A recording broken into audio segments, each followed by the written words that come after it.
Yes, maji kwenye klabu Lil Maina Scam Cardinali starting the show for us. Good evening and welcome to Play by Play right on Baze Radio. Mr. Bill in the building. Ronnie Randy. Jimmy Cooks. Nafaa producer ni kile wimbo ya Eminem. Guess who's back?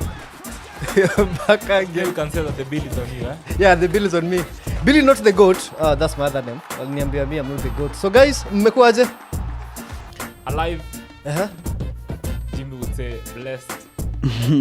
And kicking, right? And kiki, yeah. Yeah, so guys, we have plenty to go through. Kuna results, kuna AFCON qualifiers, World Cup pia, qualifiers zinachezwa, then kuna UEFA Nation League. The group stage. Yes, the group stages also they're ongoing. Then we have some good news. The GOAT has made it. 900 goals. Jimmy najua atapinga that. Alafu the most exciting conversation, the Ballon d'Or list is finally out. We want to know what people actually did to make the cut. Because watu wengi sana wamekuwa participants, wengi sana wamekuwa passengers. We'll be discussing more of that and why a red card player from London is in that Ballon d'Or list. And in the world of rugby, we tell you all about the Southern Hemisphere and why the All Blacks rule it. Yes, not forgetting the Europa League squads and the Champions League squads are out for the teams that are participating in it. And Harambee Stars, they're not starring at all. And then of course, kuna ile sad news. Anaitwa Rebecca, the Ugandan athlete. Hiyo ni sad news. Tukwa tunaangalia what happened to her. But right about now, tusikize pop ya Jovi Jove akificha Beiti rather, not Beiti. Then when we come back, tukwa tunaangalia Harambee Stars versus Zimbabwe. Nini ilifanyika and why was the game being played in Uganda? Yet we have the stadiums here in Kenya. Keep it Baze Radio. So guys, that is the Zimbabwean coach and Harambee Star coach speaking before the game, which happened at Nelson Mandela Stadium in Uganda. That is yesterday. And it ended 0-0. So what's your take on that game? Kenya should have done better. Harambee Stars have a plethora of talent from the goalkeeping sector into the defense, into the midfield, even going forward. Yes, we were minus engineer, but I think Kenya should have still managed to sneak in a win. Jimmy, what's your take on that? Probably Ron is 100% right, but I feel like we should be able to host our own home games. They need that little extra bit of help from the fans. Yes. So lack of that played our role in the draw. But still, they should do more attacking-wise. Because defensively, their input was right. So they did well. And the question also I'd love to ask. This is the AFCON, the qualifiers, right? Yeah. But we are supposed to be hosting the event under the Pamoja Bid initiative. As Uganda and our neighbors wa Tanzania wale bana. Jirani. Jirani wale. Then now we are still on the qualifiers. Then I was asking myself, it's just a way of us preparing ourselves for like the games to come? Because we are hosting it in 2027. Yes. Election year, yeah? Yeah. For the 254. Yeah, it's important that we play. We also test our team, know where we rank, know what we need to work on, know what we need to improve on. Lakini pia us drawing against Zimbabwe, si unajua Billy na Jimmy, points ni zile. Soil erosion, lack of capital, embezzlement of funds. Underline embezzlement, you unafuata. Embezzlement of funds. Hostility from neighboring communities. Yes. Lakini we're in the qualifiers because we also need to test ourselves, see what we need to really work on. And this particular match against Zimbabwe has shown us we need to work on our attacking. Yes. To kama Manchester United. Okay. Shots fired. So we are in Group J. Yes. Together with so iko na Kenya, Zimbabwe, iko na Cameroon, and then Namibia. So as we speak, we are leading that group with 1 point after we have played one game. So Zimbabwe is number 2 with 1 point. So we are still waiting to see the results between Namibia and Cameroon. So to see how that game is gonna go. So we are scheduled to have another game on Tuesday. Okay. To see tuko wapi. But still again, man. So without Olunga, we cannot score. Apparently. That's what they are trying to tell us. Without Olunga, without Masood Juma, we cannot score. There's a kid from Gor Mahia. You want to know his name, Mr. Bill? Tell us. If you can help, I'm going to... It's called Rooney. Uh-huh. Jana alicheza against Zimbabwe. Uh-huh. Now, sisi people who have like names perform. And mpatie time. Wanasema he's a youngster. So tumpatie time. Hopefully he'll learn. Because again, playing for the national team might be very different while playing for your club. So he also needs to gel. The chemistry needs to be found. Slowly, we will remove all our dependence on engineer. On engineer. Yeah. By then do we have like such a lethal striker? You know, in the past we had Dennis Oliech, tukakuwa na Mariga, tukakuwa na Victor Wanyama. Now we have Olunga. So after Olunga, who do we have? But Mariga and Wanyama are midfielders. Yes. But yes, I see what you mean. Yeah. We should look out for future talent. Yeah. Such that when Olunga does hang his boots, we are not left dry. We need to have someone in the place, already training, already learning. And Rooney is the perfect guy for the job. I agree. There's also another prospect. He's currently playing in the Scottish Premier League. He's called Odada. Odada. Midfielder, see midfielder. Napiga diere. Now he's so good because again landing yourself a transfer in the Scottish Premiership. It's not easy. It's not easy. And if he follows in Wanyama's footsteps, tutakuwa mahali. Tutakuwa na Rooney na Odada and the nation, tutakuwa na ule jamaa wetu wa kutenga. We'll have something to work with. And then so another thing was, I found it funny, why was the game being played in Uganda, yet we have stadiums in Kenya? Standards. Yeah. Our stadiums don't fit the standards. FIFA standard. Actually, this is not FIFA, this is CAF. CAF. Yes. Damn. I'm so... I don't know where to start. We don't have stadiums that fit the CAF standards. Make sure points ni zile bili. Soil erosion. Embezzlement of funds. Lack of capital. Sana hapo kwa embezzlement. Because if CAF cannot approve our stadiums, do you think even FIFA will pick our calls? So, and we only have how many years to prepare for the AFCON? 2 years? Yeah, actually the excuse that they used is that the stadiums are currently under construction. Under construction? Yes. So, wataka kusema Nyayo ilibomolewa yote inajengwa tena. What the hell, man? Tatuma Morara. No, but I saw Talanta Stadium imechimbo with all the stuff, so like everything is taking shape. We had to see if that is what they promised, or if what they promised us watakuwa natupatia. But me, I feel like hii game Zimbabwe tungeipiga. Like that was a comfortable win. This is like having Manchester United ikicheza na Gor Mahia. It should have been something like that, but still najua Gor Mahia ingepiga Man U. So next up is Landlord from Major. So when we come back, guys, tunaangalia some of the results of the World Cup qualifiers, the UEFA Nations League pia inaendelea. Also tunaangalia some results of a couple of games. Alafu Jimmy amesema leo tunaangalia pia Ruji kiasi. So that is Harmonize featuring Papa Jones. Ama ni Papa Jones featuring Harmonize.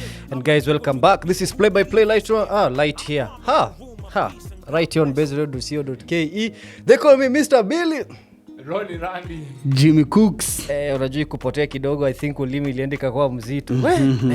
So guys, bado tuko AFCON, the qualifiers zinaendelea. So match day 1 of 6 ilianza on Wednesday. So the first games were being played on Wednesday. Inaenda through. So tuko international break, all leagues under FIFA ziko break, right? And sai kuna hizo international friendlies, kuna qualifiers and stuff like that. So tukiangalia real quick the results. So Sudan on Wednesday 4th September they were playing against Niger. Sudan ilibaki imeshinda that game 1-0. Ethiopia versus Tanzania, it ended on a 0-0 draw. Comoros versus Gambia, it ended on a draw of 1-1. Then Libya versus Rwanda ended on a draw of 1-1. Malawi versus Burundi, Burundi ilibaki imeshinda hiyo game 3-2. Then Congo versus South Sudan, so Congo imebaki imeshinda hiyo game 1-0. Then Guinea-Bissau versus Eswatini, so Guinea-Bissau ilibaki imeshinda that game 1-0. Ghana versus Angola, it was a surprise, so Angola ilishinda Ghana 1-0. Then Central African Republic versus Lesotho. Central Africa Republic ilibaki imeshinda that game 3-1. Algeria versus Equatorial Guinea. Algeria won it 2-0. And then Tunisia versus Madagascar. So Tunisia won it 1-0. Alafu 254 Kenya versus Zimbabwe ended on a 0-0 draw. DR Congo versus Guinea. So DR Congo ilishinda that game 1-0. South Africa versus Uganda ended on a 2-2 draw. Then lastly kuna games kadhaa, so tukiangalia mbio Togo versus Liberia ended 1-1. Sierra Leone versus Chad 0-0. Senegal versus Burkina Faso 1-1. Egypt versus Cape Verde, Egypt ilishinda 3-0. Mali versus Mozambique ended 1-1. Then Morocco, the African pride, the wanasema ngao ni Waarabu, are they Africans? Light skin Africans. Geographically, but mentally and other stuff, they're not Africans. So Morocco alishinda Gabon 4-1. Ivory Coast versus Zambia ended Ivory Coast wakishinda 2-0. Mauritania versus Botswana, that is hiyo ni game ya leo. So hizo ndio zilikuwa results za AFCON, the qualifiers. Nice. So which game stood out for you? I think Sudan playing against. So yes, we had Sudan against Niger. Sudan against Niger. Yeah, Sudan ya juu though. Alafu kulikuwa na Sudan ya chini, South Sudan versus Congo. Yes, I was talking about South Sudan versus Congo. Of which Congo won that game 1-0. Yes, it stood out for me because South Sudan didn't seem like a team that would distract Congo to that extent. Mm-hmm. And if you look at the prowess Congo always brings to such qualification matches, mm-hmm. or even to tournaments, mm-hmm. Congo is usually a threat. Mm-hmm. So for me it stood out because again South Sudan put up a fight. Mm-hmm. Regardless of their height, I was expecting a lot of header goals. Pero walikuwa na advantage. Walikuwa na advantage. Walikuwa tu wacheze crossi na washinde game. But they still maintained their playing style, which was nice. I think people just need to watch out for them because even in the Olympics of the basketball, they showed a few signs here and there. So I think wametenga hela na imetengwa zinafanya kazi. Hela zao tunaona so that particular match stood out for me. Jimmy? For me, I don't have a particular match, but overall, I think the play in Africa has improved a lot. Like kitambo tulikuwa tu tunapura. Sasa hii wase wako na structure, ball inawekwa chini. Ni carpet ball. Passes zina move forward. Yeah. Una notice kuna structure in the plays. But still kuna gap kubwa sana between the African countries, West Africa, East Africa and South, and the North African countries, which are also the Arabian countries. Au bado wako a bit higher. Well advanced. Yeah, even quality the yao. infrastructure by the way. Yeah. So the question inakuanga always, are they Africans? But sasa Jimmy amesema, Ronnie amesema the only Africans geographically. Geographically they are But African. when it comes to them being in Africa, they're not in Africa, literally. So for me, the game that I really loved is the South Africa versus Uganda. You know, for the longest time in Africa, like on this other hemisphere, other than the North Africa and the West Africa, you'll say like South Africa is the bigger team, right? Yes. And Uganda being in a position not just to score, but hold South Africa to a 2-2 draw. Mm-hmm. And if you look at also the League of South Africa is well advanced as compared to other leagues in the southern hemisphere of Africa. It was so interesting. And man, it's a discussion tuko tukiave off the mic na Runi alikuwa anasema like Uganda is a true AFCON team, right? Then the question inakuanga when will we as Kenyans reach that level? You know, to hold a team like South Africa to a draw. We go play against Morocco, we come with a point or we even score a goal. I feel like if you go to AFCON with the mentality manze Morocco, Egypt, Nigeria, Ghana watakuja kutugonga kwa hii nchi yetu manze. Even getting there is a challenge for us as of now. Like just getting to the tournaments. See? AFCON, World Cup, it's proven to be a mountain, a hill to climb. So number one, the step that we should make is getting to those tournaments. From there, we can build on the competition because iron sharpens iron. From there, we can build and see where the quality takes us. Yeah, but we have the quality. Ama ni coach yetu akikuja nikimwenda na mwambianga tu niko na msana anacheza 5th tier huko Swaziland, I want him to be on the team. Yet we have a guy who's bowling at Gor Mahia or at FC and ambia you cannot be on the team. One more thing Cooks loves to say, especially about Manchester United, is that as a team, you need to get your house in order. Not just on the pitch, But off the pitch. Because if off the pitch, things are in order, the energy and the vibes will translate to on the pitch. And then you will be able to wipe out the chaff and separate the good quality And the bad quality. from the passengers. So next up, tusikize Huba, that is from Amos and Josh. So guys, when we come back, bado tutakuwa tunaangalia some of the results in other matches. So keep it Baze ready. Tunasema busu hadharani. So unasema Jeroni, ati hiyo story chorea. Chorea. So welcome back guys. Leo tuko full house. This is play by play light here on light here. Light here. The influence of missing the English Premier League. So everything iko na L. My name is Mr. Billy. Ronnie Randy. Jimmy Cooks. Jimmy, Leo, what are you cooking today, man? I'm chefing it up You're a chefing it up. bit differently because no Premier League football this weekend. Yeah. So tukiendaga international break, hata akili inachukua break kidogo. But how's the South American World Cup qualifiers looking like? So South American, wacha tuangalia hapa South American, where the real goat comes from, huh? Ni kitu imenikwama kwa shingo. Arguable. Najua Roni hajasikia hiyo. So tuko na match day 1 of 18, huh? So they will play like 18 games, and then it will happen on 8th September. Tujafika 8th. Hii ilikuwa last year rather, sorry. Acha tuangalie results za this year. So hii ilianza last year by the way, of which now we are at game week 7 of 18, right? And game week 7 of 18 ilikuwa ina happen from the 5th of September. And we had Bolivia versus Venezuela, of which Bolivia ilibaki imeshinda that game 4-0. Argentina versus Chile, Argentina won that game 3-0. Uruguay na Paraguay, they ended up on a 0-0 draw. Then Brazil versus Ecuador, so Brazil won that game 1-0. Alafu Peru na Colombia ended on a 1-1 draw. So those were the games in the World Cup. The qualifiers World Cup za South America. Very nice. Yes. Brazil versus Ecuador. Yes. So the person who scored that goal has not been nominated for the Ballon d'Or. And yet he keeps scoring. And yet he keeps delivering. Not just for Brazil, but also for Madrid. A man like Rodrigo. So kid is on fire. I'm not going to deny that. And he's not just proving a point to himself, but to the world, that he shouldn't be ruled out. Yes, we love that discussion.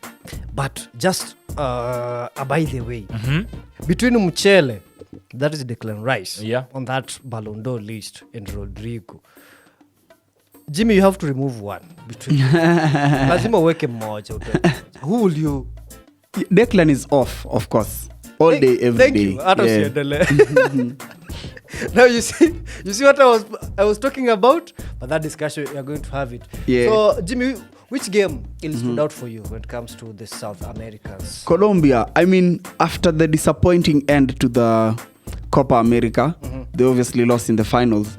They had to bounce back, but for them, World Cup is more important than the Copa America. So for them, not only do they want to win the World Cup, but just to participate in it. Like ushaona wakifunga the celebrations.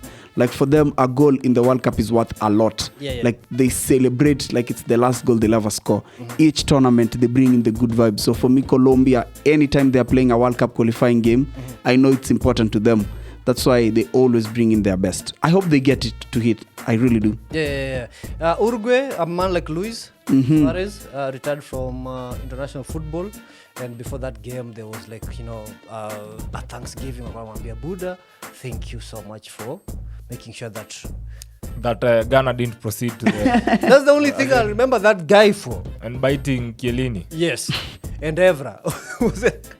Chiellini and Evra. Crazy. But Luis Suarez has actually had a very interesting international career. Yeah. If you look at it in hindsight, he helped Uruguay with that particular mega save. Yeah, I'll never forget. That was actually a mega save from Luis Suarez. Goalkeeper of the season, 2010. Yeah. Goalkeeper of the season. In South Africa. Yeah. And but also with his goals. Yeah.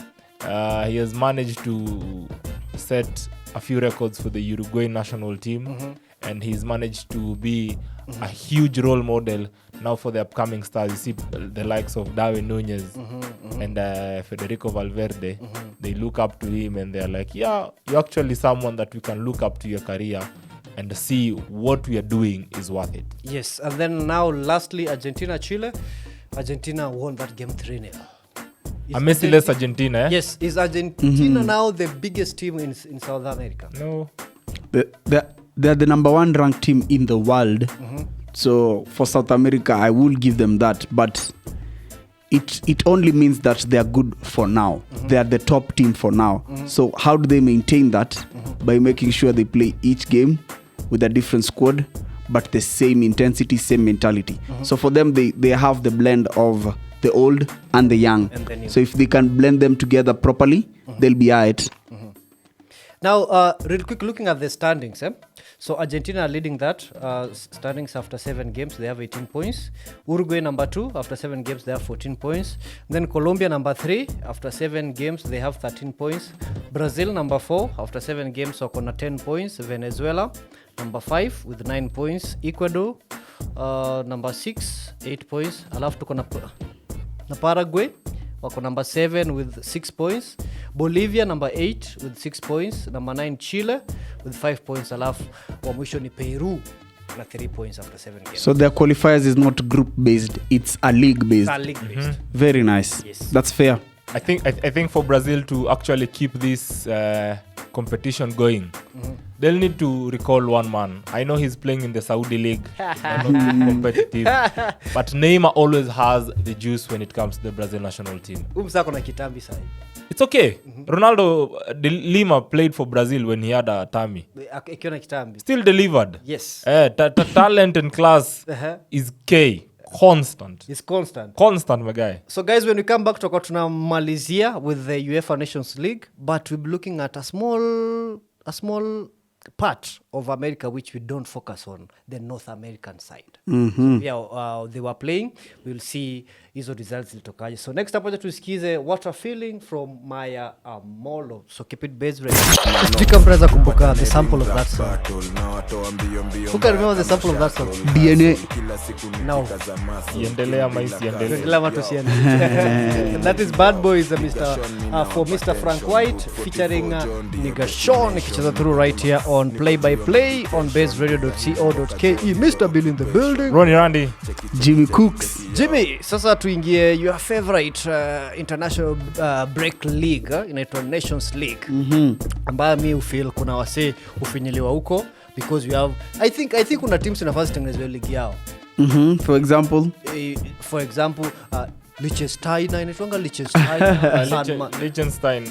Cristiano probably on 100 goals for against that Slovakia, Estonia. These teams should be easy teams inafasi tengenezwe their own. Alafu Italy, France, England na Portugal, they have their own team. Mi ufilini ni kuwa unfair with this. Because like these guys, they will never win something out of these games. It's see, they're just happy to be there. Oh, we're just happy to be there. So if you're facing Cristiano Ronaldo, you're like, yeah. Oh yes. So guys, we're gonna match day 1 of 6. It's gonna happen, and so the results are as follows: Azerbaijan versus Sweden. So the funny bit is the last team they won against is this Mkoloni. Liechtenstein, right? And then now the alama wamekuja tena wameishinda. It's interesting. Then Northern Ireland versus Luxembourg. Northern Ireland walishinda 2-0. Estonia versus Slovakia. So Slovakia won that game 1-0. Serbia versus Spain ended on a 0-0 draw. Scotland versus Poland. Ilibaki imeisha 2-3 in favor of Poland. And then Denmark versus Switzerland. So Denmark won that game 2-0. Love Portugal versus Croatia. So the GOAT Cristiano Ronaldo alibaki amefunga that game. So it ended 2-1 in favor ya Portugal. Love Kazakhstan versus Norway ended on a 0-0 draw. Then Lithuania versus ilikuwa na Cyprus, so ilibaki ime lose to Cyprus 1-0. Belgium versus Israel, so Belgium won that game 3-1. Wales versus Turkey ended on a 0-0 draw. Ireland versus Montenegro. Ireland won that game 2-0. Iceland. Is it Iceland or Ireland? Iceland, right? Yes, Iceland, if I'm not wrong. Then Slovenia versus Austria ended on a 1-1 draw. So Kosovo versus Romania. Romania won that game 3-0. France versus Italy. Italy stumbled on France with walifunga bao tatu, so 3-1 in favor of Italy. Alafu we had the Faroe Islands versus North Macedonia, official game ni ya leo. So guys, real quick, which game stood out for you? Ronnie. Why always me, eh? Because you are wearing a jersey ya team ambayo inacheza leo. So England is playing today. The Three Lions. The Three Lions are playing Yes. today. I hope that we can row and win. If we don't manage to sneak in a win, well, in other news, the sky is blue. It will just be another day in office. Yeah, so which game stood out for you? Nations League matches. I think I can say Belgium and Israel. Yes. Reason being, I was expecting something more, I think, from Israel. Because we all expect something from Belgium because they have the likes of Kevin De Bruyne and Trossard. But for Israel, they just have is it Solomon or Salomon? The guy from Tottenham. Yeah. They only have one guy. So I was looking at that particular match, and I was like, Israel should have tried to put up a fight. Not to take away the fact that as much as Belgium is still stronger in quality, in their technicalities, but Israel said they live to fight another day, no pun intended. So De Bruyne scored 2 goals in that one. Alafu Yuri Tillemans akafunga the other one, and then Israel wakapatiwa non goal from man like anaitwa Castania. So Timothy alijifunga one goal. So Jimmy, which game stood out for you? A couple. Obviously the Portugal and Croatian one. But the main one was Italy against France. See, Italy has been a big team in Europe, but over the recent years, form imedip kidogo. Since they won the Euros, they've not been the Italy that we know. So it's good to see them coming back with the likes of Barella, Di Marco, Italy are going to be cooking for a very long minute. They're going to be nice. Watch out for them. But you see, I think De Marco caught an injury in the match against France. Yes, he did. Hopefully it's not too serious. Again, also your boy from Arsenal, Calafiori. Also, Also picked up caught an injury. Nothing serious though. Hey. So for me, I'll go for Poland versus Scotland, and for one reason. The new boys for Napoli, that is Billy Gilmore and Scotty McTominay. Scott McSauce. Yes, they scored in that game. And also a man like Roberto Lewandowski able to score for a team like Poland, right? Yes. So it was interesting to see Billy Gilmore and Scott McTominay wakiscore on that. So guys, when we come back in the next hour, tunaangalia some news which are happening in the sporting world, and also a man like Jimmy atakuwa to take all the way to Southern Hemisphere when it comes to rugby, right? So keep it Baze Radio. Ati ndio kudunda into the second hour play-by-play right on baseradio.co.ke. Mr. Bill in the building. Ronnie Randy. Jimmy Cooks. Jimmy, atunasema substance of a hype. Substance of a hype, eh? Yes, so guys, this hour is meant for news that is in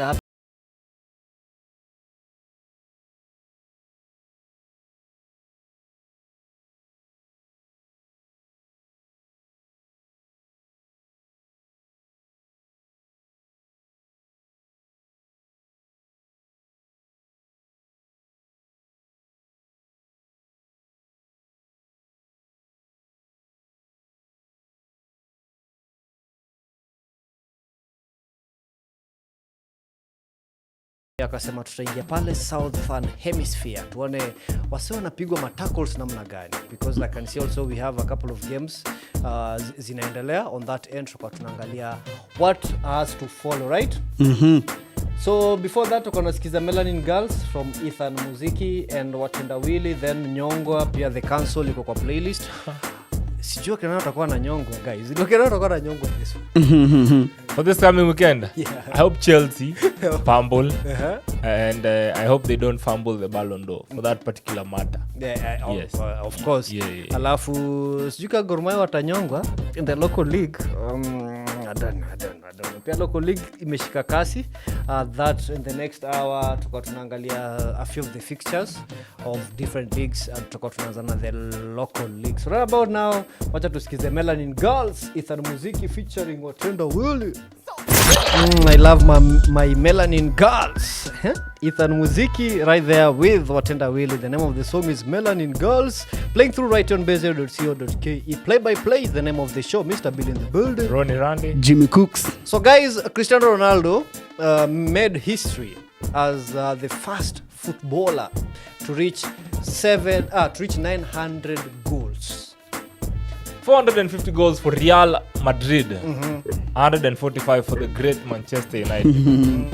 131 for Portugal. 101 goals for Juventus. Al Nassr 68.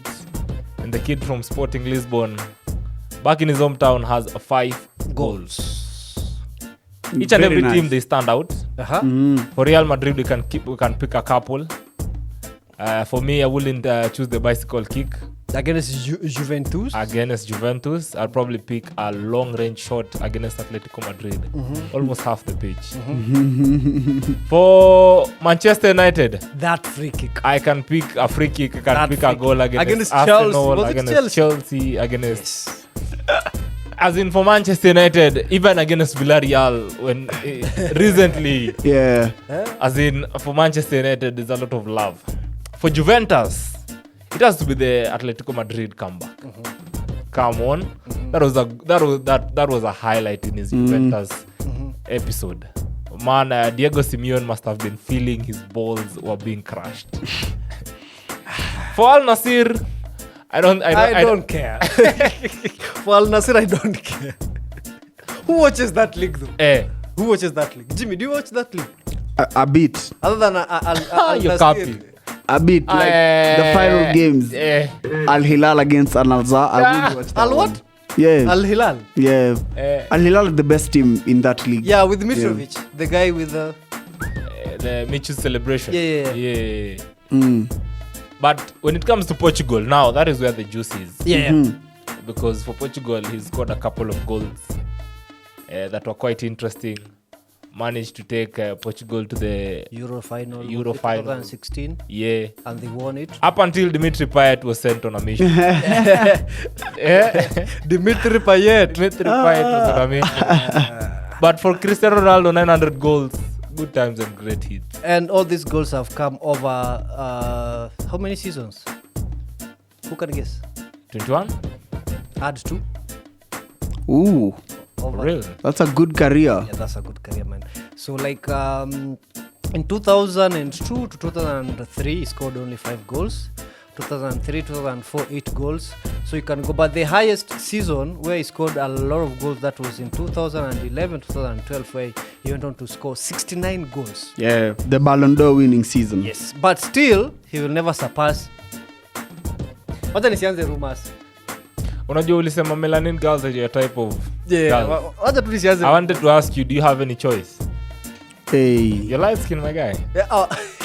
Hey. So tread carefully on Cristiano Ronaldo kwa sababu mimi aporo yangu iko. And also, he made history to be like was he the first player in the English Premier League to win the Ballon d'Or? The only player? the only Manchester United player to win the Ballon d'Or. So you can see Cristiano dos Santos Aveiro Ronaldo. Yeah, man, I give credit where it is due. And Ronaldo does deserve credit. See, the thing with Ronaldo is not only the records, but the input that he has to the game. 100%. Yeah, see, a lot of the people playing now, the stars that we are seeing now, that's Kylian Mbappe, Erling Haaland, they will tell you who their role models are. And Cristiano Ronaldo is definitely one of them. Yeah. See, he brought a different aspect to the game whereby he showed people, yes, the talent is important, but hard work beats talent all day, every day.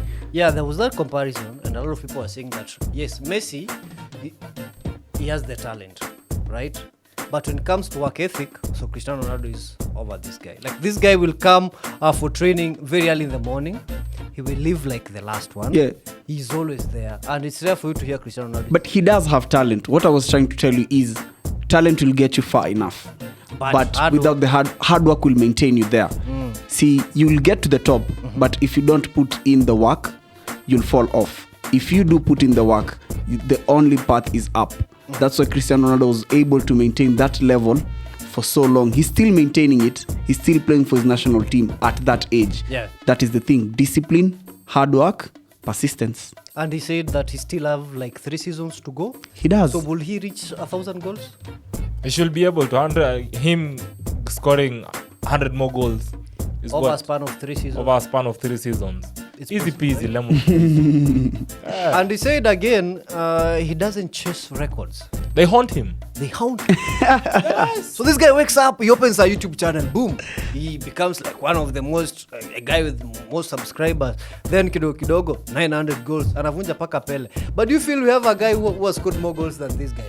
Ako tu chini ya maji mahali, like we don't know about him. Even if we do, for Cristiano, it's on record. We can account for each and every goal that he's scored. Where hizi games za mtaa hujafunga 900 goals? Nilipita kitambo sana. Probably at 2000.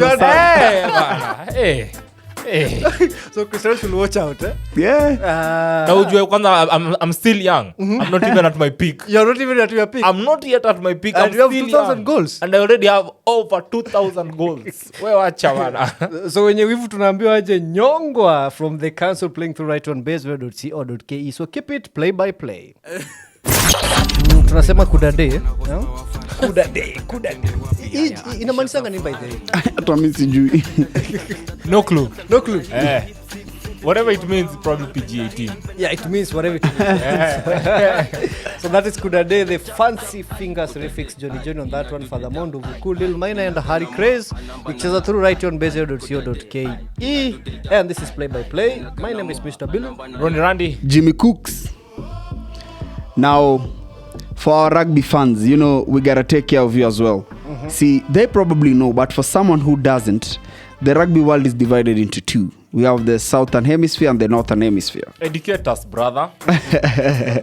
Now, in the Northern Hemisphere, we have England, France, Ireland, Italy, Scotland, and Wales. Basically, these are the European teams. Yes. However, in the Southern Hemisphere, we have Argentina, Australia, New Zealand, and South Africa. From those names alone, you can tell which one's tough, right? New Zealand, Southern.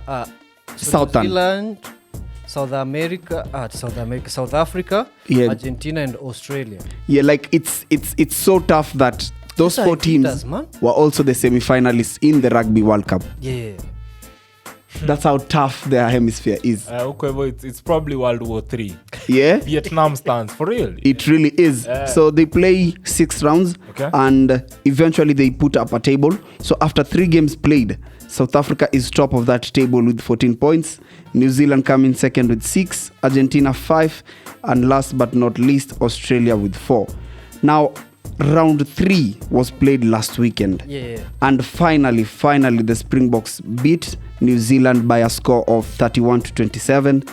Argentina were edged out by Australia by only 1 point. Australia won that game 2019.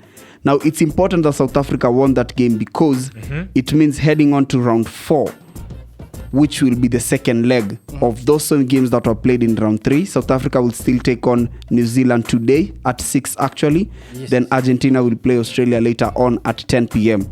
If South Africa manage to win this game, it's over. New Zealand cannot catch up with them. So they can go ahead and win the series. Exactly. Okay. Because we'll only have 2 games left, and they will be leading by as many us double the points of New Zealand. New Zealand. Yes. So, who are you rooting to win the series? South Africa, of course. South Gotta keep it Africa. home. Yeah. Africa. But I always feel like those guys, when it comes to rugby, they're not part of Africa. Why? Who can measure up to South Africa in terms of their success, in terms of how their structures? Like, I feel hii kitu ingekuwa sisi ndo tuna compete in this thing. Sevens.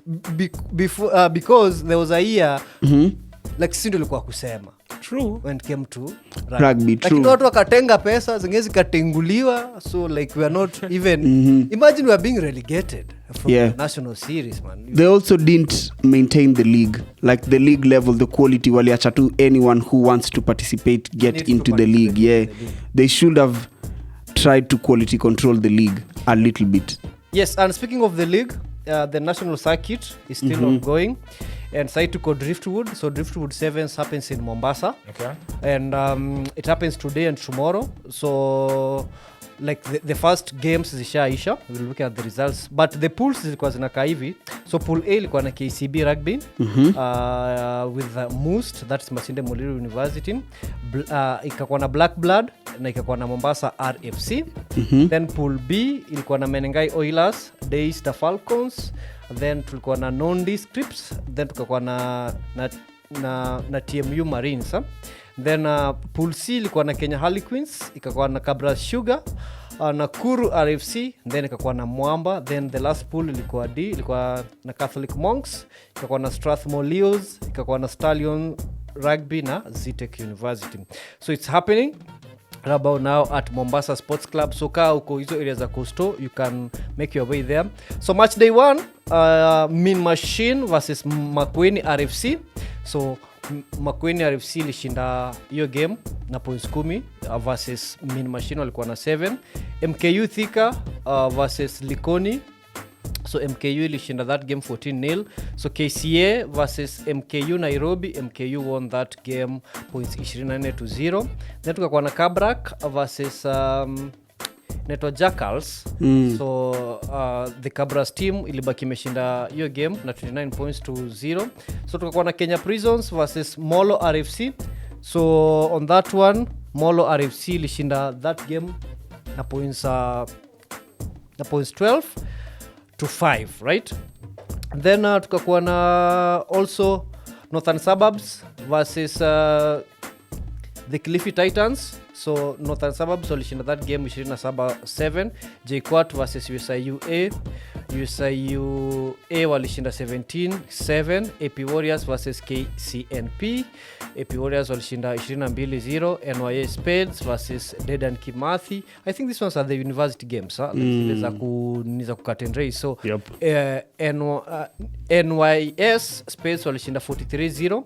And then Embu RFC versus Gede RFC. So Gede won that one na 28-0. So now to the main cup, which ilikuwa imetekwa huko. So Must versus Black Blood. So Black Blood wali win that game 33-0. So KCB versus Mombasa RFC. So KCB won that one na 39-5. Daystar Falcons versus Nondescripts. So Daystar Falcons won that one 14-12. Alafu Menengai Oilers versus TMU Marines. So Menengai Oilers walishinda 38-7. And then tukakuwa na Cabras Sugar versus Nakuru RFC. So the Cabras Sugar team 24, then Nakuru RFC 0. Harlequins versus Mwamba FC. Harlequins wali thrash Mwamba 31-0. Oof. And then Strathmore Leos versus the Stallions Rugby. So wase wa Strathmore walishinda 31-0. Mimi najua hapa Ronnie ana smile. Then the Catholic Monks versus Zetech Ox. Zetech Ox walishinda na points 12. Then the Catholic Monks had 7. Man, I always feel like Mwamba and Harlequins, they dropped the ball. These were the biggest teams when it comes to the local rugby, but I don't know what happened. I don't know what happened. Just what Jimmy said. There was lack of quality control. So there was a statement that Jimmy made where iron sharpens iron. If iron doesn't meet iron, then the knife is just getting blunt and blunt. If you get used to playing low quality and mediocre type of opponents, Yes. sorry to say, that is it is very likely for you to go down to that level, unlike when you're being challenged. Yes. Because when you're being challenged, you have to also up your game, up your resources, up your work ethic. But as for this one, you just have to lazy around and find out. And everything goes. So, guys, we're asking you, Iswali, on 0716250933, what happened to the local rugby? This is the 7th day of the month of September 2024. It is exactly 35 minutes past 3 in the PM. Play by play is what we are doing right here. Ronnie Randy. Mr. Bill in the building. Jimmy Cooks. And the song that is playing in the background is Nyomas. That's from Sabiu, featuring Kobsumu Amafegi, Mr. K, and Kiggs. So, Yes. we have moved and we have transitioned, and we are here to make sure that you lot get to know about the Ballon d'Or nominees, nominations, the prospects for the Copa, Yes. The Copa Trophy. the Copa Trophy, the nominees for the Coach of the Year, Yes. and the full nominee list. Yes. Probably not the full, but a big chunk of it will be chopped it up. We'll chop it up here right now. So, guys, if I look at the full list of the nominees of the 2024 Ballon d'Or nominees, first thing first, Messi is not on this list. A round of applause. For that one, Messi Yes. is not on that list. Yes. Then another guy who's not on the list is a man like Cristiano Ronaldo. Sad times. Is not on the list. For Cristiano, it's sad. So angekuwa nini angekuwa on the list if angekuwa Europe bad. Yeah, definitely. Definitely, because you see, if Cristiano is still in Europe, if he was still in Europe, Yeah. it's a guarantee that he'd still be scoring. For whichever club he'd be playing for. Even if it was Plymouth, it'd probably still be scoring the goals. Okay, so round of applause. Wacha tupige makofi juu hakuna Cristiano. Hiyo ni ya Messi. Hakuna hiyo ni ya Messi. hiyo ni ya Messi. Eh. Okay. Now, guys, the list inakaa hivi. Number 1, Jude Bellingham. He's not the winner though, but we just have to follow it like that, right? So msana azasikiza sema, "Hey, Jude Bellingham ndio ameshinda." No. So the first guy on the list we have Jude Bellingham, anachezea Real Madrid. So Phil Foden, Manchester City, Ruben Diaz, Manchester City, Federico Valverde, Real Madrid, Emiliano Martinez, Aston Villa, Erling Haaland, Manchester City, then Nico Williams, Athletic Bilbao, Granit Xhaka, Leverkusen, Artem Dovbyk, Roma, alafu tuko na man like Kroos. Unajua Tony. Lazima upose hapo kidogo. Legend. Real Madrid, Vinicius Junior, Real Madrid, Dani Olmo, Barcelona, Florian Wirtz, Bayern Leverkusen, Martin Odegaard, Arsenal, Matt Hummels, Borussia Dortmund, 16, Rodri, Manchester City, Harry Kane, Bayern Munich, Declan Rice, Arsenal, Vitinha, PSG, then tuko na Cole Palmer, Chelsea, Dani Carvajal, Real Madrid, Lamine Yamal, Barcelona, Bukayo Saka, Arsenal, Hakan,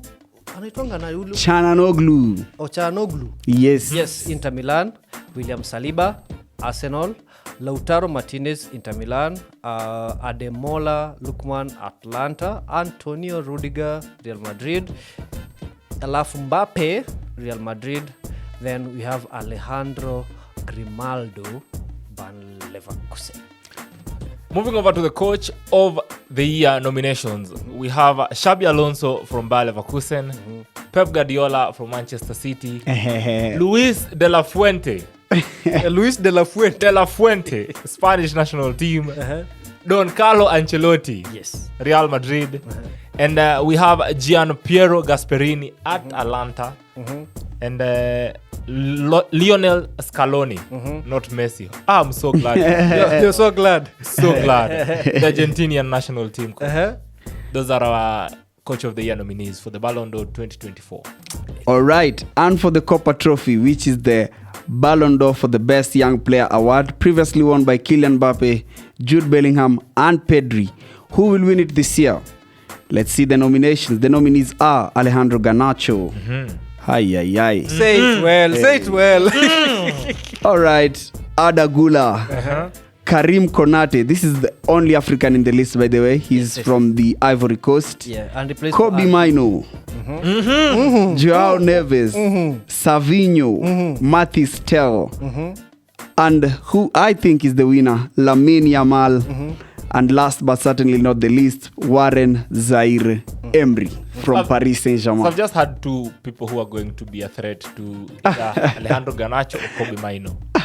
We don't care about the rest. We don't care about the rest. Take the nominee as a win, but we all know who's going to win this one. It's so Kobe. nah, bro. George, Kobe, Mino best. For this one, there's not even a debate because you see, for the Copa Trophy, it's previous Ballon d'Or winners who vote, and I can assure you, if they watch the Euros, which I'm sure they did, it's only going to one person and one person alone.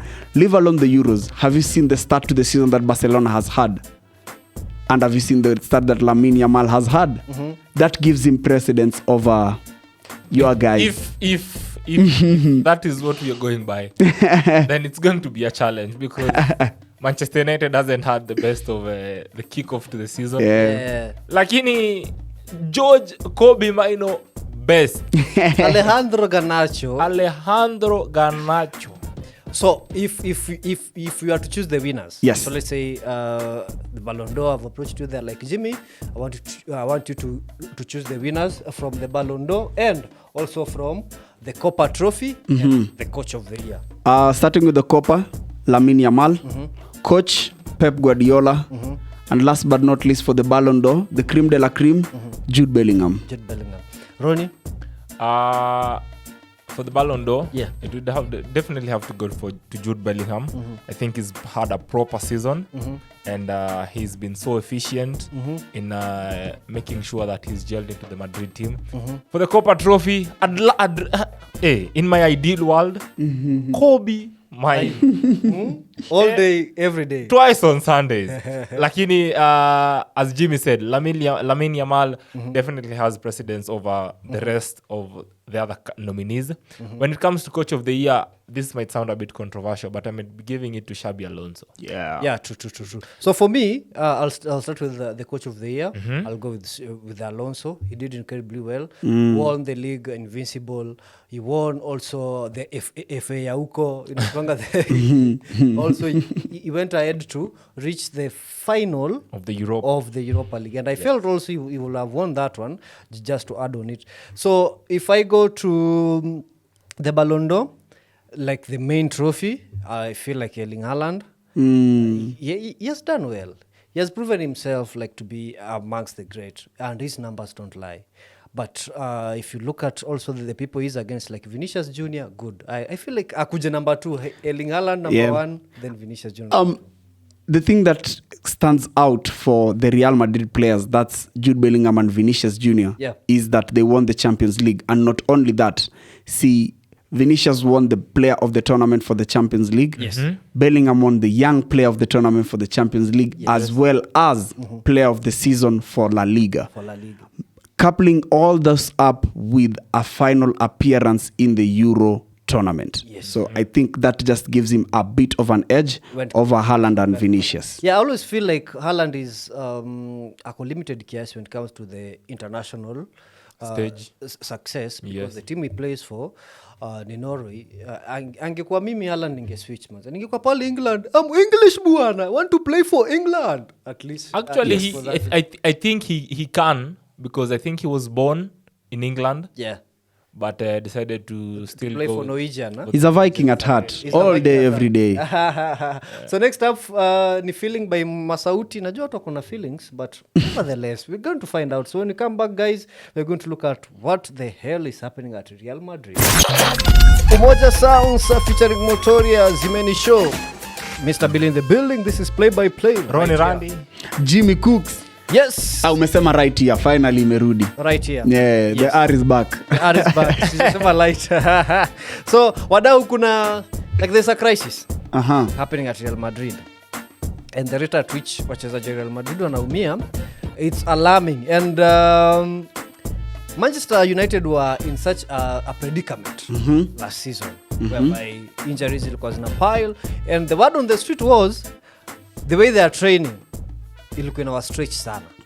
So kuna realize when a guy is training is being overtrained and stuff like that. So do you feel like it's the same thing that is happening at Real Madrid? Because Eder Militao out, Jude Bellingham out, Eduardo Camavinga out, Tchouameni out, Mendy out, Dani Ceballos out, Joan Martinez out, David Alaba out, and Jacobo Romano out. And that on that list pia tunaongeza Arada Güler also. He's gonna be out. Luck, I think luck also plays a part, because for someone like Camavinga, training had nothing to do with his injury. He was just injured because of someone stepped on his toe. Yes. Just a little bit, which caused an injury. So luck plays a part, but also the training. If players are taken through intense training, sometimes it leads to injuries. And I feel like Madrid, with the level of competition inside the squad, even before you get onto a match, so wanajituma sana. Think someone looking for a number and end up kujituma sana and tear something up in there. So luck is playing a part, but also the training. So wanafaa take time wa analyze really what's happening, because the age, players like David Alaba, they can't go through the same gym schedule as Eder Militao. They are different ages, so they should be looking at that when they are setting up the gym schedules for the players. Just to add on to what Jimmy has said, for me, I'd love to really lie on the side of training sessions. They train so hard because people are not only fighting for a number, Yes. but they are competing to improve the quality Of the team. Of and the also, team. also themselves. and also themselves Yes. generally. Yeah. Because someone is looking at it in the lines of, if I don't get to make it in the Real Madrid team, whichever team I'll be going to Yeah. when I'll be leaving Madrid will be a proper team that I'll be able to fit in, and I'll be taking the highest quality possible. Yes. So for Real Madrid players, now a player maybe like Arda Güler or Jude Bellingham. Yeah. You see Jude Bellingham has an injury called plantar fasciitis.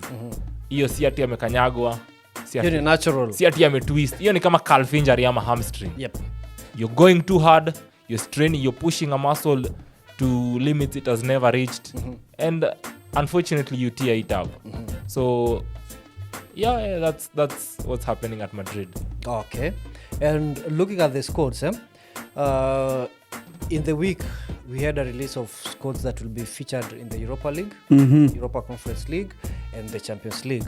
So we won't go through all the teams, but interesting part is that if you look at the Chelsea team, they released a squad that is going to be in the participation of the UEFA, ile kikombe ya Conference. ile kikombe ya kuchezwa na wase wa kuuza kwa inaitwa convenience stores, Committees. committee, Serviettes and the likes. service and the likes.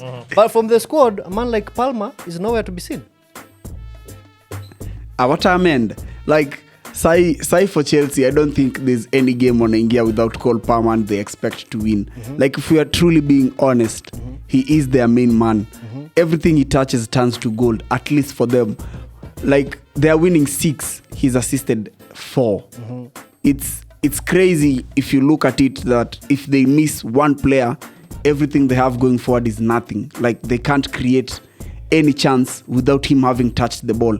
If he's not directly assisted the player, he's passed the ball to the person who assisted the player. Yes. Or he himself has scored that goal. Yes. So for them right now, not having Cole Palmer is not an option.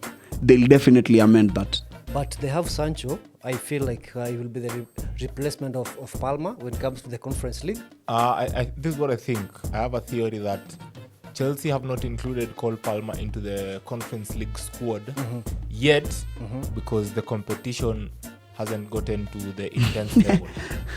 But I feel like So- ukishatuma squad si hivyo, or you No, can add. you can always add Can amend, yeah. right after January, the transfer window, when you have new additions. So yeah. Chelsea will be weighing up their options then, Uh-huh. looking at the position they They are are in the Premier League, Uh-huh. what they are actually chasing, try and weigh their priorities, and see if they really need to go after that Conference League, whatever it is that they have to win there. Yes, and for Manchester United, For the great the great Manchester United. There you go. There you go. So the new signings, Delete is in the Europa League squad. Nozar Mazraoui also is in the squad. Luke Shaw is in the squad. Then man like Casemiro, I have to say it with the Luya, man like Casemiro has been linked with the move away from Manchester United by the kwa nini atijua aliwauza versus Liverpool? Casemiro hakuwauza. The team itself is in shambles. Hata mimi nashanga mbona bado mnajiita the great. What is great about you no, guys? we are the great. Conceding 3 at home. Yes. With a clean sheet. Against who? It don't matter who it is. It's Liverpool, my brother. You are at home and you're calling yourself a great club. You should not be losing that. Yeah, not in that way. Also, Anthony is on the list. And I'm glad to see Ahmad. Ahmad also is on the list, so he's not going anywhere. A great talent right there. From Ivory Coast. No, Anthony. No, Ahmad Diallo. I'm talking about Ahmad Diallo. So guys, when we come back to Konangalia, man like Steven Bergwijn, yeah? He has decided to join the Saudi League. Wow. At 26 years of age, Yes. we will talk more about that. And the Netherlands coach wasn't happy at all. So we'll be remembering him always. That is, remember me always from Queen Silla, which is playing right about now. Photocopy. Acha niseme na Murima, na accent ya Murima. Nisema photocopy. Photocopy. Inasema aje? Unajua the wife to the deputy president finds herself in a tricky position because she can't say faith can move mountains. Kwa sababu atakuwa ameguza Murima. So naweza kuguza Murima. Pia alisema afai uguze Murima. So that's the same way afai uguze play by play. Not at all. Yeah, not at all. Naguza kama nani. So that was photocopy by Juanita. It's a through right on baze.co.ke. Mr. Bill in the building. Ronnie Randy. Jimmy Cooks. Now Jimmy, tutaangalia the fixtures, the some of the games that are scheduled to play over the weekend. Pia tutakuwa tunaanza AFCON, the qualifiers, tuende World Cup, tuende pia Nations League. Alafu pia tutakuwa tunaangalia some of the rumors. But guys, on this one tuangalie ile story ya Rebecca Cheptegei, right? So Rebecca Cheptegei, she was a Ugandan runner. Anaitwa runner ama ni mkimbiaji? Athlete. Athlete na Kiswahili?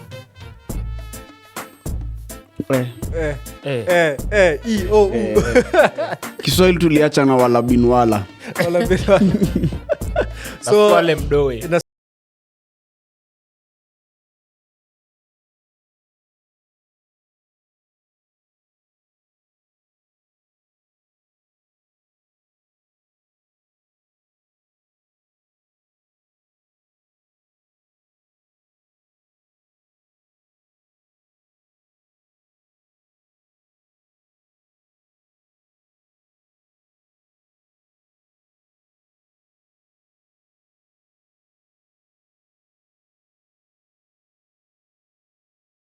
Burnt alive. Yes.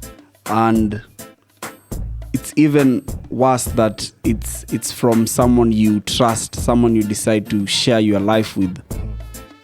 I always say that you are grinding so that you can enjoy the fruits of your labor at that ripe old age. So if someone steals that away from you, it always saddens my heart. Yes, so the boyfriend akishapona apewe mkono wa sheria. That is from Brida LW featuring. That is apewe from Brida LW and 0-0 bringing us to exactly 9 minutes past 4 in the PM. This is play by play right here on baze.co.ke. Mr. Bill in the building. Ronnie Randy. Jimmy Cooks. So wadau, like the previous news mazime kwa so sad. We have lost a hero when it comes to athletics. And again we are sending our condolences to the family, man. And I always feel like this is not the first case. Tuko na ule Mkenya pia the same thing happened. Yeah.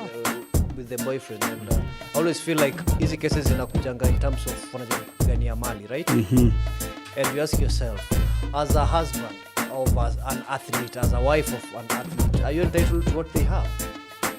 Nope. This is what I think. A husband and a wife, for you people to get to that point where you're together like that, and you've decided that we are moving forward and doing life together, it shouldn't be a matter of entitlement. It should be a matter of partnership. You support me, and I support you. Yeah. It shouldn't be a matter of I'm entitled to what you have. Like exactly. What you have is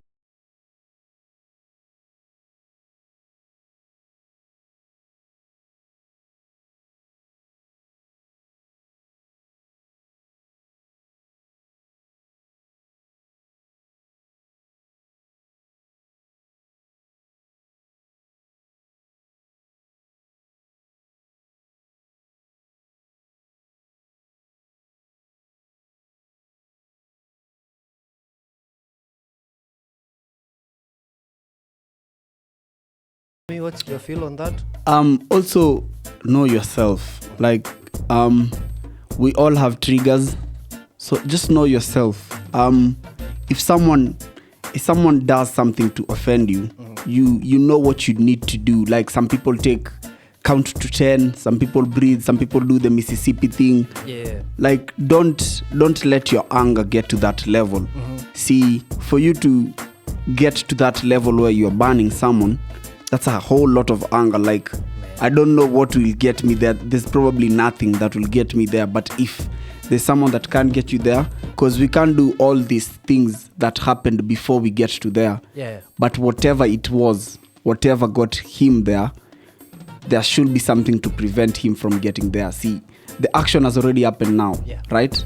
So there has to be steps to prevent from the action happening Again, right? Yeah, To another exactly, person. exactly. Yeah, so the husband pia alikuwa caught in the fire, still in hospital.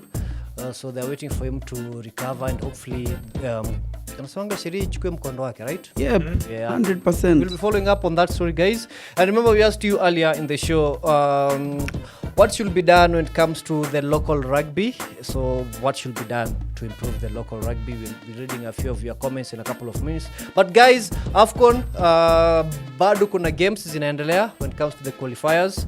And today at 7 p.m, Mauritania versus Botswana will be happening. Then tuko na Cameroon versus Namibia.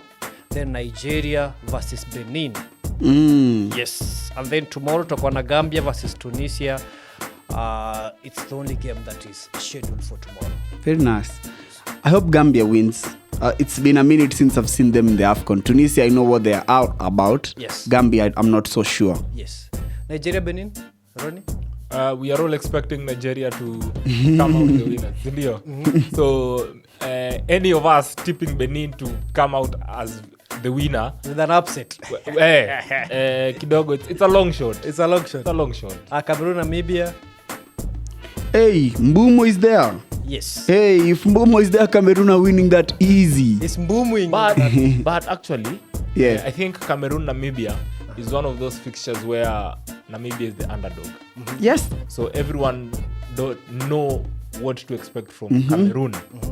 But again, Namibia wanaweza to surprise. Yep. And 100%. I hope they do. I really hope Namibia surprise everyone.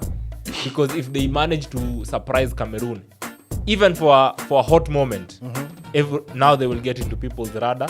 Yeah. And we will begin studying their type of play. Yes, so Amka Tukatike, this is for a man like Caesars, who again he lost his father. So hopefully atatokea tomorrow. It's been a minute, man. But when we come back, tunaangalia also the fixtures and the predictions in the Nations League matches, which also they'll be played today and tomorrow. So keep it Baze ready. Huyo ni Jimmy akisema ndovu kwa amejiweka poa. So that is ndovu ni kuu. Ndovuku na Calligraph Jones and a man like Boutros Monen on that one, playing through right here on Baze.co.ke. Play by play, the name of the show, Mr. Bill in the building. Randy. Jimmy Cooks. So Jimmy, there is something that is happening at England.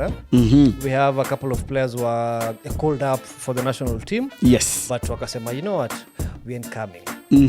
So Cole Palmer was on that list. Oli Watkins on that list. We have on that list also Phil Foden. We had also Phil Foden. And a man like Anetwa Castley, Lee Castley, is now the England manager. So what do you think is happening at England? Might be authentic because they said injury. They said they had a few injury issues. So might be authentic, might not.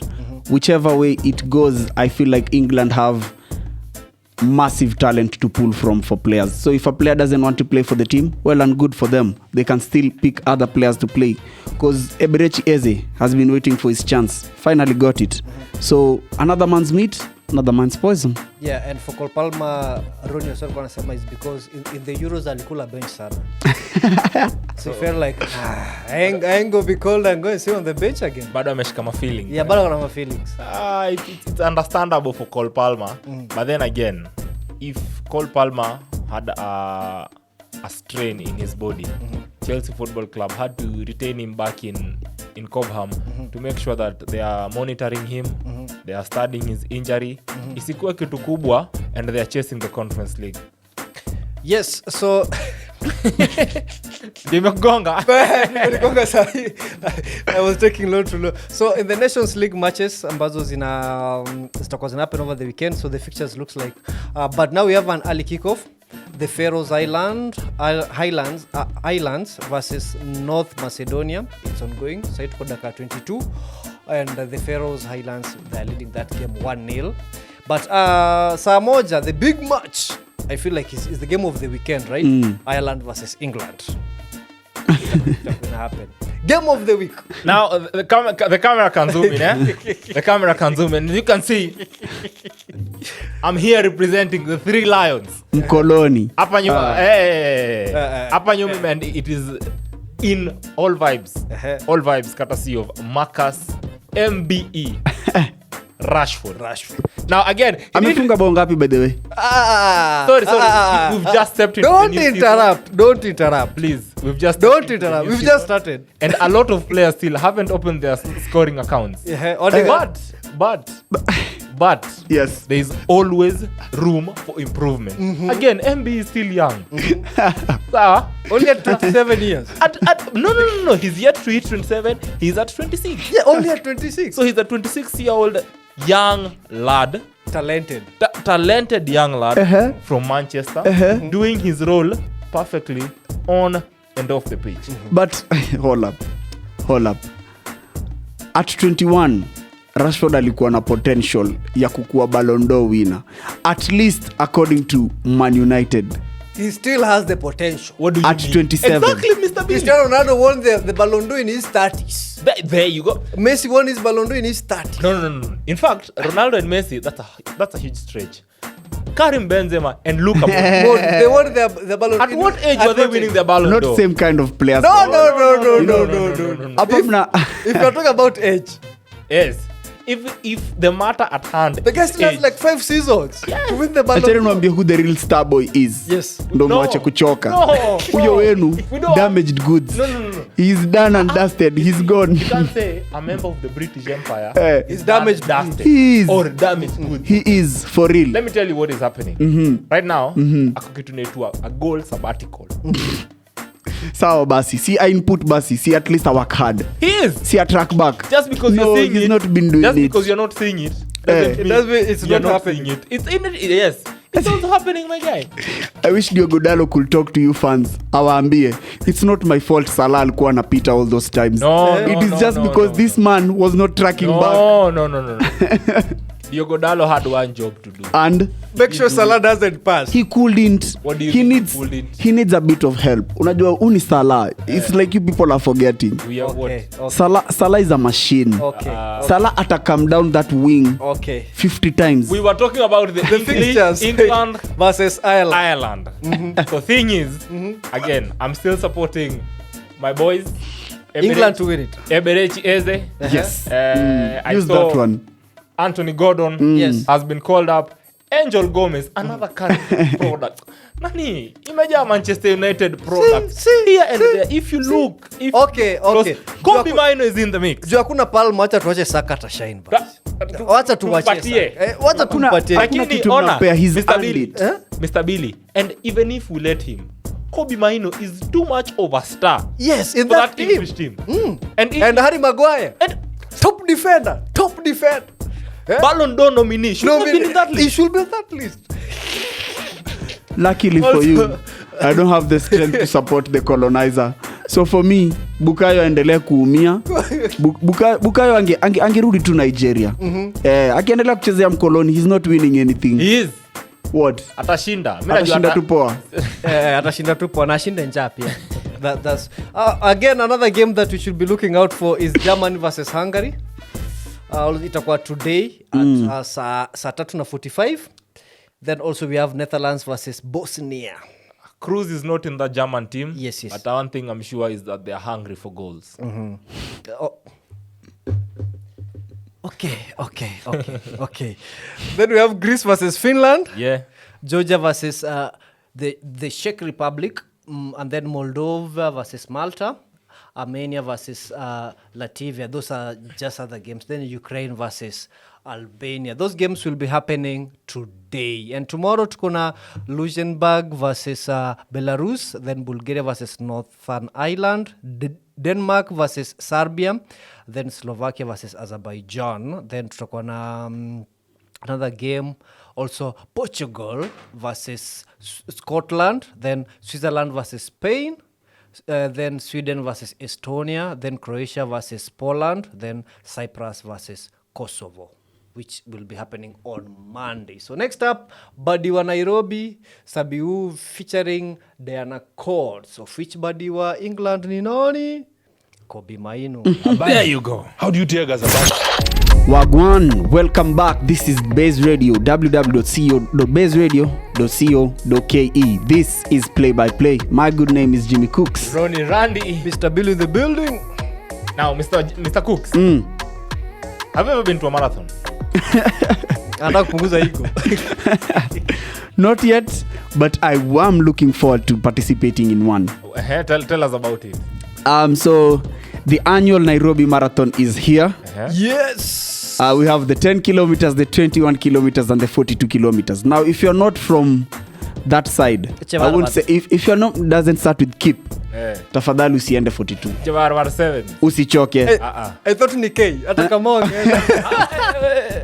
Keep. Kama hauna Kip, Ngeli ni keep walking. Yeah, keep. We keep walking to Na Rosafa. chep. Nice. But it's good to participate in certain things since the marathon is not only as something for leisure, but it's also a charity thing. So it's the motto for this year's edition is Green Movement.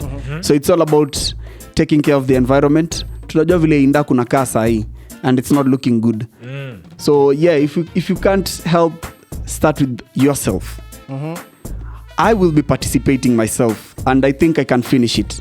I won't win, but I will finish it. So we have the 42 kilometers. Hiyo wachana nayo kabisa. That's the full marathon. Ukiongelea kufinish, you're not talking about the 42 The 42 kilometer. And then we have Just the 21. We have the 21 kilometer and then we have the 10 kilometer. Sasa hiyo tunaachia the baddies. The baddies. Mr. Billy. Yes. Wewe unaweza piga ngapi? Unajua 42 kilometers ni kutoka Badi Thika. No way. With an estimation. Yeah, I think it's 42 kilometers. Yeah, it's far. Wow. It's far. Yes. So man, Kipchoge. Hapa 10 niko sawa. No, I haven't been practicing or Billy something 10. like that. Bro, Billy 10. nakumbuka my last practice. My last practice was nikiwa high school. Billy 10. Listen, my last practice was nikiwa high school. Billy 10. I used to play handball. So that was like my and hizo ni Na ulikuwa high school 10 years ago hizo ni 10 years ago bro. Then unaniambia kimbia 42. Msende akindafika pale Capital Center ni ulimi iko nje yote. Hatutaki ukimbie 42. Lakini Billy utaki kujichallenge. No 10 for the baddies, we are there. Mr. Producer.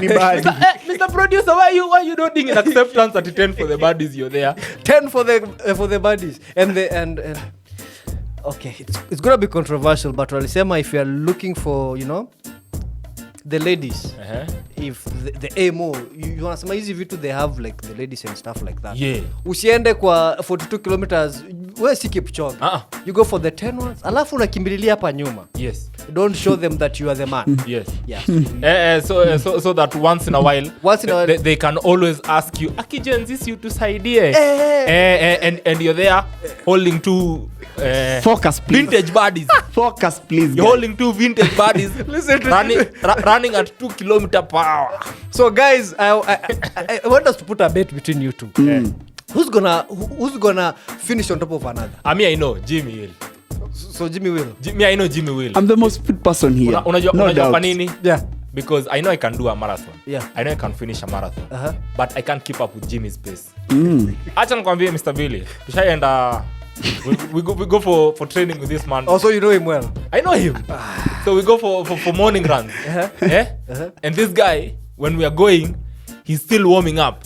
Now for me, niliacha ku warm up like 2 or 3 minutes ago. And the now I'm actually running. For him, he's still warming up. Now when we are coming back is when his body is getting into the run. And for me on the other hand, I'm trying to catch a breath. I'm like, yo Jimmy, See, I'll catch you. And he's like, no. I'm not leaving you any behind. Yep. No man gets left behind. But running is good. Running is therapeutic. Yeah. See, you don't have to do it daily. Uh-huh. Yeah? What's he keep? I'm a chip. But you can at least try to do it frequent enough so that by next year's edition, your body is in great enough shape for you to participate in the 21. I'm going to defeat you next year. Amen. I'm going to defeat you.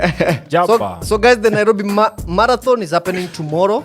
Na itakuwa happen on Expressway. So itakuwa the Haile Selassie all the way to Mlolongo, right?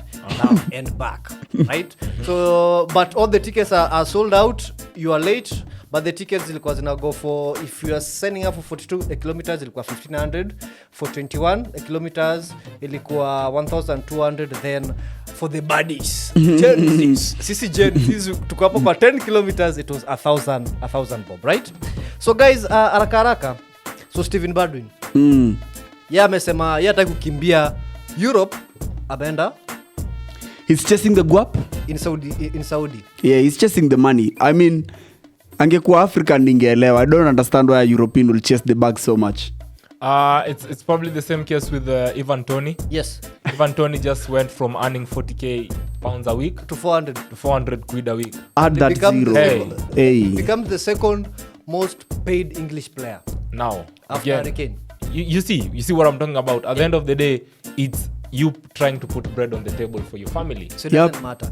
So but I feel also for Steven Bergwijn at 26, he should still have played in Europe kiasi. Yeah. He still has the talent. We see what we've seen what he can do while at Tottenham and also at Ajax. But all the best. Uko hivyo ana mchezo itakuwa ngumu. Kuna CR7, Sadio Mane, Talisca, Karim Benzema, Riyad Mahrez, N'Golo Kante, Ronald Odhiambo, Jimmy Cooks, Mr. Billy. The list is endless, man. So Steven sana anasema, Saudi Arabia imenipenda. That is ananipenda from Zaituni Wambui ikikam through. So when you come back, guys, tuna close the show, right? That is Maproso wa Cardinali featuring Suzanne Owiyo playing through right on Baze.co.ke. This is Play by Play, Mr. Billy the Building, Ronnie Randy, Jimmy Cooks. So wadau, we've come to the end of the show. So tutakuwa in that style. But finally, next weekend, the English Premier League is back. Na, of course, early kickoff pia iko.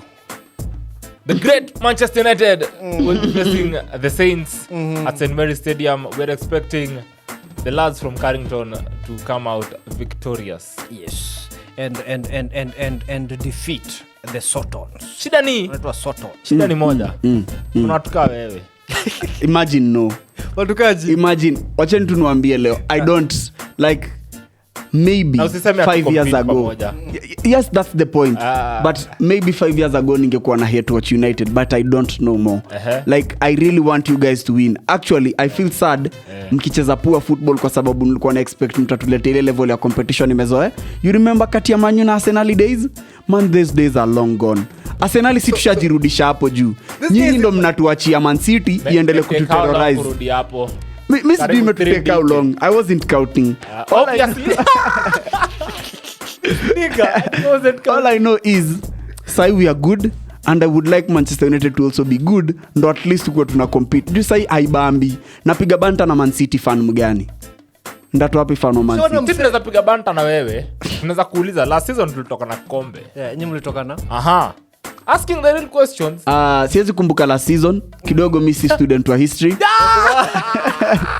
Current affairs only. And the current affairs are saying this. So, tuko international break after 3 game weeks. Yes. United have only won 1 game. They've lost 2 already. Arsenal are still unbeaten. So, in my books, so you are winning it. We are not at the same level. And I remember before the league, I told you guys, I've watched the preseason. And I can already tell Man City, Arsenal and Liverpool are at a whole other level than United. I remember telling you this. Is it now visible? Shots. To the head. But I'm glad, as much as we are trying to climb up the ladder, the likes of Chelsea are nowhere close to United. That's for sure. Whether they agree or disagree, they can take it up on Eric Ten Hag. So, Arsenal will be playing against Tottenham Hotspur. The North London derby. Yes. Unajua ile nakuanga who cares? Anything goes. Anything goes. Feasts. It's a match that Hurricane would love to. Hata Yeah. Anaweza kuja I on loan. love these days. Anaweza kuja on loan. Hata Tottenham msikie here we go. Apige hiyo nini alafu arudi. Postecoglou atakuwa na one easy job. Yes. But Son is still there, so bado kuna challenge. So I understand that. But Liverpool na City watakuwa wamewin game zao on Saturday before Arsenal play on Sunday, so it's gonna be a movie. So Man City will be playing against Brentford. Yes. Easy game. And Liverpool will be playing against Nottingham Forest. Yes.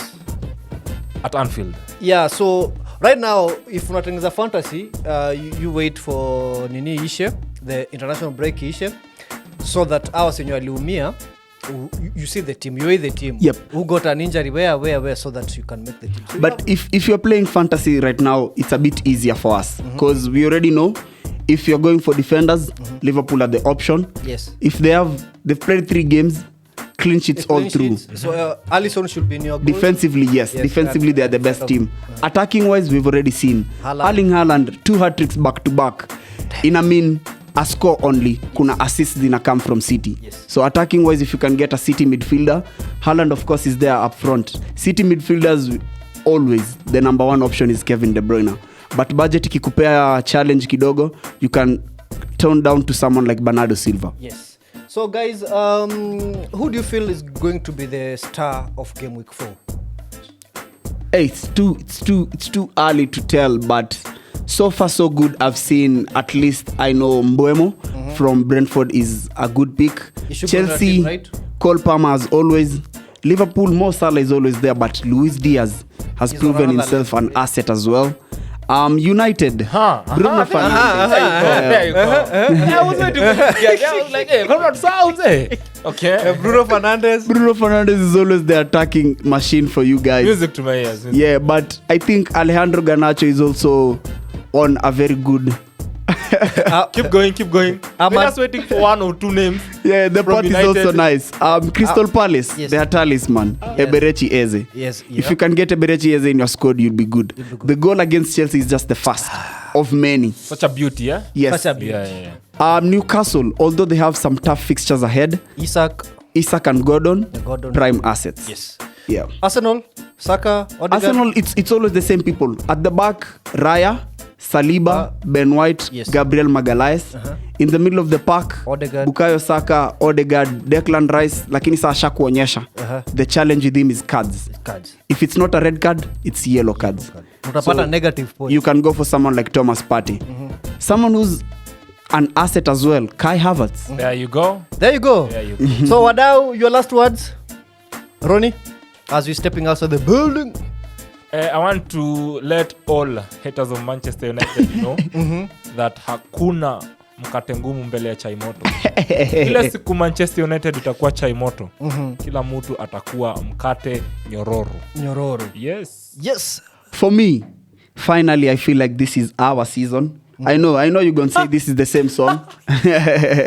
Cue in the chorus. But Mr. Producer, cue in that chorus. I do believe that injuries will favor us eventually, and other teams will finally step up on the plate and give City a challenge. Because if City don't win all their games in the running, I believe we do stand a chance.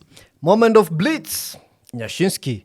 Mimi niki step outside the building, nasema hivi, Chelsea, tafadhali Chelsea, musijaribu kutupita kwa kikombe chochote. Hapana jaribu Chelsea.